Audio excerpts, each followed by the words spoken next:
московской песни «Я живу» Алексей Егоров Эркен открыл концерт в Москве.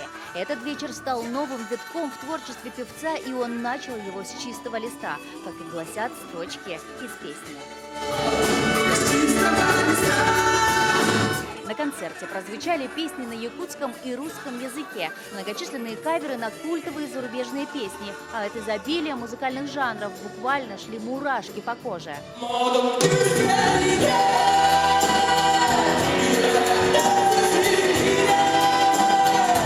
Такого еще не было. Впервые топовый якутский певец выступил на московской сцене с большой программой, да еще и в окружении звездной команды. Музыканты не только из России, но и Америки, Кубы и Украины. Они работали с Аллой Пугачевой, Стингом и Джо Кокером в первых строках. Теперь и наш якутский певец.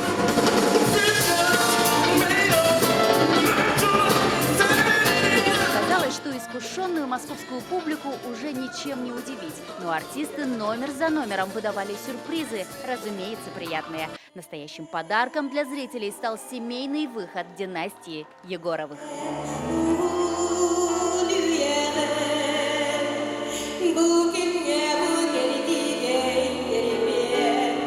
Концерт длился около 2 часов, и, как предполагалось, он завершился под бурные аплодисменты и продолжительные овации.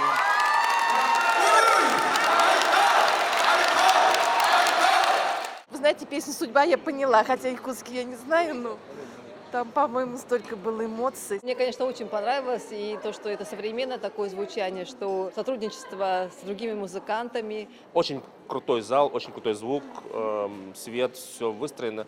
И я понимал, что очень повезло мне, что я попал на этот концерт.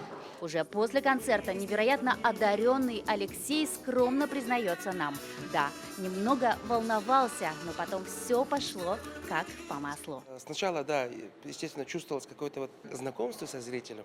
Вот. А когда уже познакомились, мы уже нашли общий язык, включили розеточки друг другу. После этого уже все было удобно, хорошо и совершенно свободно и приятно. Эркен и его друзья на этом не останавливаются. Москва стала для музыкантов отправной точкой их дальнейшего творческого маршрута. Впереди у вас очередной концерт уже в Санкт-Петербурге. Прорубите окно в Европу? Да.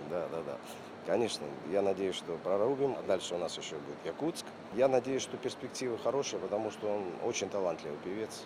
Айсена Бурнашова, Джур Березкин, Москва.